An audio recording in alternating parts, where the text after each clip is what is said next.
Coming off a championship season, many people would assume that Jayson Tatum didn't have much to prove coming into this year, but that couldn't be further from the case. Because in last year's playoffs, Tatum did underperform from an individual standpoint, and then his playing time with Team USA over the summer was pretty limited. So coming into this season, there was one main question surrounding Tatum. Is he just a good player on a great team, or is he actually a premier top 10 player across the NBA? And so far in his first 3 games, it's looking like the latter. Now, in last year's playoffs, Tatum really struggled from behind the line, shooting under 29% with heavy volume. And in his 7 years of playoff experience, this was the first time Jayson has ever shot below 30% from 3. And while this is just one part of his overall offensive game, Jayson's 3-point shooting has pretty much always been the foundation to his scoring. Plus, it's also turned into the identity of the Celtics offense. But when jumping forward to this year, Tatum has been absolutely torching teams from behind the line. And what's really stood out to me is how simple and direct Tatum's process is when generating these looks. As a 6'8 shooter with a 6'11 wingspan, Tatum doesn't need a ton of space to get his shot off. Watch him here push the defense back with this lateral jab step, to then bring that foot back and rise up for a jumper. We'll see him here get back to that same pivot series, but now he's going to take an additional step forward, which again gets the defense leaning back, giving Tatum a window to rise up. Jayson's also been doing a ton of work out of pick and roll, where the Celtics spread the floor with shooters, giving Tatum the time and space to make reads and punish the defense. And again, everything comes back to how efficient and polished his mechanics are. If the defense gives him any airspace off the screens, Jayson's going to quickly organize his feet and rise up for a stable jumper. We'll see him here first catch the ball out 40 feet from the basket. And from this spot, all he needs is one dribble to come off, read this big sag back below the 3, to then step into a left-right pull-up. Watch him here set this screen up with a jab step, and he's going to bring that foot all the way around and immediately pick up for a right-left shot.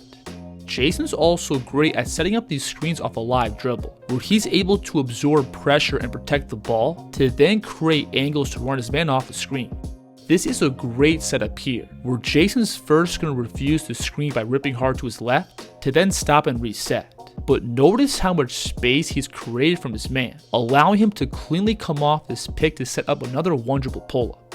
So Jayson's ability to run his man off these screens and efficiently get into his pull-ups is enough by itself to make him a really problematic perimeter scorer. But on top of all those tools, Tatum also has the footwork and ball skills to create looks in isolation. One of his go-to moves is his left to right between step back, and the footwork on this shot is really similar to his jab step, where he drops his level and extends his right foot to then bring it back to his base and rise up.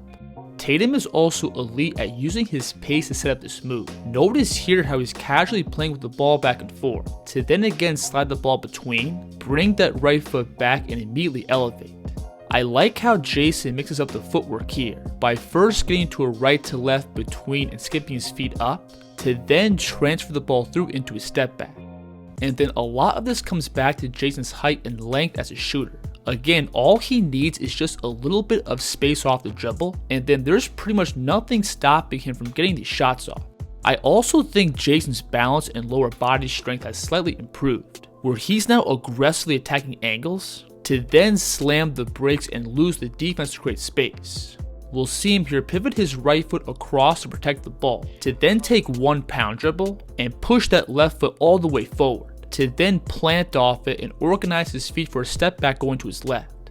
So Jayson has both the physical tools and skills to generate 3-point looks pretty much at will. Obviously, he's not going to make every single shot, but if Jayson can consistently shoot in the high 30s or low 40s from 3, that's going to be a serious problem for the defense. And that's also going to open up the other parts of Jayson's game.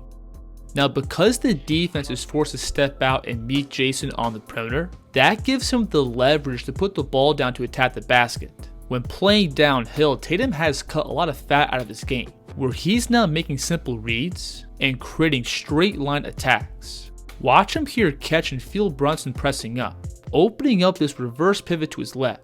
And when the weak side defense slides over, Jayson's going to pick up off 2 feet and elevate through contact to get this finish. When playing downhill, Jayson's also been a much more stable driver, being comfortable both initiating and absorbing contact to carve out driving lines at the basket. We'll see him here cross the ball and get to this lateral skip. And notice how he's going to use his offhand to swipe and pull himself into this drive, to then again pick up on 2 feet and use these subtle shoulder bumps to create additional space to finish. I love Tatum's pace and footwork here, where he's going to skip up and split his stance, selling this right hand blow by, but then he's going to transfer the ball between to attack right past Josh Hart's top foot. So on the perimeter, Jayson is a dual threat of both being able to pull up from range, plus put the ball down to put pressure on the rim. And that scoring versatility obviously pulls heavy defensive attention, which then opens up Jayson's passing. Now with the ball, I wouldn't say Jayson is a top tier passer across the league. He doesn't really manipulate the defense at the level of a Luka Doncic or Nikola Jokic, but Jayson is still a solid decision maker who constantly plays with his head up and is reading defensive shifts. As a passer, Jayson's height and reach opens a ton of playmaking windows for him in the middle of the floor, where he's got the height to easily see over aggressive coverages and drop dimes from over the top. You'll see the Knicks here throw a brief double team at him, so Jayson's going to simply pick up and lob this pass over to the cutting Derek White. This is a pretty advanced read and delivery right here, where Jayson is working off the screen to his left, and he's going to pick up and whip this one-hand pass over to the opposite wing, setting up this clean catch and shoot 3. Tatum has also been doing some good work out of the mid post, and this is where his blend of size, strength, skill, and shot making allows him to overwhelm one-on-one matchups. And this has been a good release valve for the Celtics offense, where Tatum has been able to consistently create buckets and fouls from these spots. Right here, he's not going to do anything super advanced with the ball. He's just going to transition into a back down to then initiate contact into the defense's chest, creating enough airspace for him to rise up. This right here was the ice the game against Detroit, where Jayson's first going to turn his back to then lower his shoulder and pound the ball, selling the quick drive off this reverse pivot. But instead of exploding downhill, JT is going to flow into the step back. Tatum got a little look. Tatum turn around and rattles that one home. So as an on-ball scorer and creator, this version of Jayson Tatum is perfect for the Celtics offense. Again, he can create threes and pick and roll in isolation. He's got the ball skills to break down the first line of defense. Plus, he can also abuse matchups in the mid post. And then on top of that, Jayson also brings a good scoring punch off the ball, where he can quickly take advantage of matchups in the paint or work off some different off-ball screening actions. And the Celtics have also found success using Jayson as a screener, having the height and strength to dive towards the basket, plus the shot making to pop back behind the line.